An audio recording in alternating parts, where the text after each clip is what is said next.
Melanjutkan cerita dari episode sebelumnya ya. Semoga kalian suka. Dari kelihatannya kamu sudah mengeluarkan kekuatan penuhmu. Jika benar begitu, maka kamu belum sepenuhnya memahami apa itu tubuh keabadian fisik dari ras Yuan Shen. Caramu menggunakan tubuh Yuan Shen terlalu sia-sia, ucap sosok yang mirip Cimi itu. Setelah suaranya jatuh, tangannya bersinar terang dan ditembakkan ke arah Xiaoyan. Di sisi lain Xiaoyan menggunakan tangannya yang besar untuk memblokir. Namun pupil matanya langsung menyusut ketika menyadari telapak tangannya terkoyak dan meleleh. Xiaoyan terhuyung dan menembak ke belakang. Dia merasakan kesenjangan kekuatan yang sangat besar. Pihak lain saat ini bahkan sedang mempermainkannya. Jika sosok di depannya memiliki niat membunuh, Xiaoyan tidak akan bisa bertahan sampai sekarang. Cimi yang mengikutiku merupakan tiruanmu kan? Ucap Xiaoyan yang baru saja menstabilkan tubuhnya. Sosok itu tidak terburu-buru dan mendatangi Xiaoyan. Ya, dia hanya satu orang idiot di antara sekian banyak klonku. Hanya saja aku mendapatkan ingatannya dan mengetahui bahwa kamu berasal dari Sensi. Lebih tepatnya adalah kamu seorang reinkarnasi dari mantan makhluk tertinggi di Sensi. Ucap Cimi. Xiaoyan tidak menjawab setelah mendengar ini. Ketika orang ini mengucapkan kata-kata itu, maka sudah terbukti bahwa Cimi yang pernah mengikutinya juga ada di sini. Dengan kata lain, Cimi hanyalah tiruan dari orang di depannya. Orang di depannya adalah tubuh asli yang sebenarnya. Selain itu bahkan Fei Hong pun juga merupakan salah satu tiruannya. Jadi begitu. Menurutku kamu ras Cimi tidak memiliki apa yang disebut tubuh dewa sama sekali. Hanya ada kuat dan lemah. Yang kuat bisa menjadi tubuh dewa, sementara yang lemah disebut tiruan. Apakah aku benar? Tanya Xiaoyan. Seperti yang diharapkan. Kamu layak menjadi orang pilihan yang diwarisi Shizun. Pemahamanmu jauh lebih baik daripada klon bodohku. Hanya saja kamu salah menebak. Akulah tubuh asli yang sebenarnya. Ucap pria itu memandang Xiaoyan dan tersenyum sinis. Xiaoyan tampak tenang saat ini. Selama waktu singkat ini, lukanya berangsur-angsur sembuh. Pria itu sepertinya tidak keberatan dengan Xiaoyan menunda waktu. Mungkin bagi pria itu sendiri, kekuatan Xiaoyan sama sekali tidak mengancamnya. Awalnya aku tidak keberatan dengan kehadiranmu. Hanya saja klonku yang pernah mengikutimu memintaku berkali-kali untuk menyingkirkanmu secepat mungkin. Ucap pria itu berkata tanpa daya. Matanya yang digunakan untuk menatap Xiaoyan tiba-tiba mengandung niat membunuh lagi. Di mana dia? Bisakah kamu membiarkan dia keluar dan menemuiku lagi? Ucap Xiaoyan. Tidak perlu. Aku di sini untuk membunuhmu. Setelah membunuhmu, aku juga akan membunuhnya. Jadi kamu bisa bertemu dengannya di jalan reinkarnasi nanti. Ucap pria itu. Setelah selesai berbicara, dia perlahan mengangkat tangannya. Kelima jarinya diarahkan ke Xiaoyan. Cahaya bundar yang tak terhitung jumlahnya menembak ke arah Xiaoyan. Dengan tubuh Xiaoyan yang besar, sangat sulit untuk menghindarinya. Namun Xiaoyan sudah siap. Dia mengandalkan langkah guntur jile untuk menjauh seketika. Hanya saja rangkaian aksi ini masih sedikit lambat. Meskipun tubuh raksasa keabadian fisik dapat menggandakan kekuatannya, namun kerugiannya adalah tubuhnya yang besar. Jika bukan karena langkah guntur jile, Xiaoyan akan menjadi lebih pasif. Hal ini bukan karena Xiaoyan tidak cukup kuat, namun lawan di depannya jauh lebih kuat darinya. Apa yang dihadapi Xiaoyan sekarang, kemungkinan besar adalah eksistensi keabadian dewa. Bahkan jika dia memiliki klon keabadian fisik bintang 8, hampir mustahil untuk dapat bersaing melawan keabadian dewa. Kesenjangan antara keduanya tidak dapat digambarkan. Itu terlihat dari tubuh Xiaoyan yang selalu dihancurkan. Xiaoyan hampir bisa melawan seluruh keabadian kaisar dengan penggabungan klon Yuan Shen.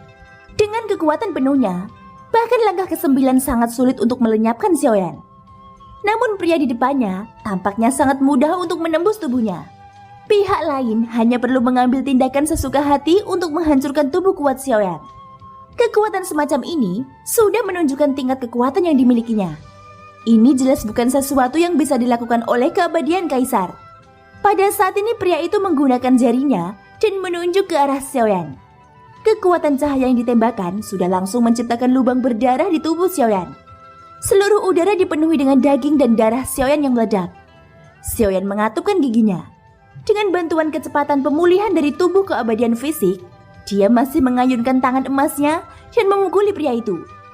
Namun tepat ketika tinjunya hendak memukul pria itu, yang terakhir mengangkat tangannya dan menjatuhkannya dengan satu jari. Terlihat jari yang sama besarnya mengembun di udara. Itu membawa angin dan kekuatan yang menakutkan. Saat berikutnya jari besar itu bertabrakan dengan tinju Xiaoyan. Suara ledakan keras terdengar. Kekuatan sisa tabrakan antara keduanya membentuk badai dahsyat. Puncak gunung tempat mereka bertarung langsung hancur berkeping-keping. Saat ini semuanya termasuk istana Zi telah rata dengan tanah. Di bawah benturan jari raksasa, tinju Xiaoyan tiba-tiba bergetar. Selama konfrontasi ini, Xiaoyan merasakan kesenjangan kekuatan yang sangat besar. Kesenjangan ini sulit untuk dijembatani. Ini baru menghadapi satu keabadian dewa. Namun Xiaoyan sudah diambang kematian. Harus dikatakan bahwa situasi Senshi bahkan mungkin lebih buruk daripada ini.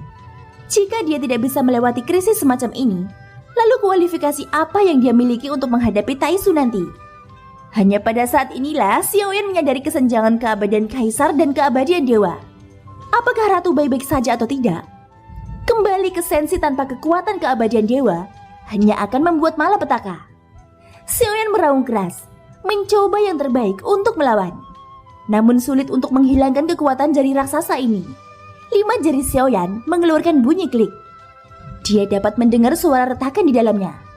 Meski begitu Xiaoyan tetap tidak mundur. Tinjunya masih mengeluarkan seluruh kekuatannya.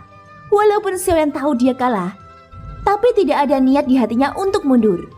Saat ini sebagian besar cahaya keemasan di tangan Xiaoyan telah menghilang.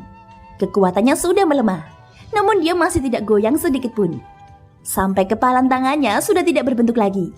Daging dan darah di kepalan tangan besar itu sepertinya tidak mampu menahannya. Daging di tangannya hancur dan mengekspos tulang padi di dalamnya. Xiaoyan menggertakkan giginya dan tidak pernah bergeming. Perlawanan yang keras kepala. Mengapa kamu tidak menyerah meskipun kamu tahu bahwa semua yang kamu lakukan sekarang sia-sia di mataku? Kesenjangan kekuatan kita terlihat jelas. Tidak peduli metode apa yang kamu gunakan. Tidak satu pun dari mereka yang bisa melawanku. Ucap pria itu memandang Xiaoyan dengan acuh tak acuh. Jari raksasa itu menekan ke depan lagi. Tinju Xiaoyan langsung meledak dan jari raksasa itu jatuh memukul dada Xiaoyan, menyebabkan tubuhnya jatuh dari udara ke tanah. Sosok besar Xiaoyan tiba-tiba menciptakan kawah yang sangat besar dengan asap dan debu membumbung. Pria itu melambaikan lengan bajunya, menyebarkan semua asap dan debu.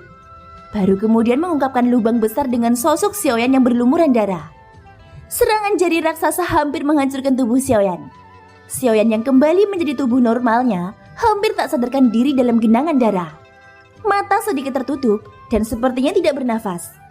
Sudah lama sekali dia tidak merasa begitu dekat dengan kematian. Semua metodenya tidak berpengaruh sama sekali di depan pria ini. Di sisi lain pria itu mengangkat tangannya. Xiaoyan yang pingsan dalam genangan darah perlahan-lahan naik ke udara. Aku sudah mengatakan bahwa aku akan membunuhmu. Tidak peduli apakah kamu reinkarnasi Susang ataupun reinkarnasi Sisun. Klan Chimi tidak pernah menganggapnya serius. Sekarang kamu bisa mati dengan tenang, ucap pria itu. Thank you guys, sudah mendengarkan ceritaku di episode kali ini. Ikutin terus episode-episode selanjutnya ya. Semoga hari kalian menyenangkan. Sampai jumpa dan bye-bye.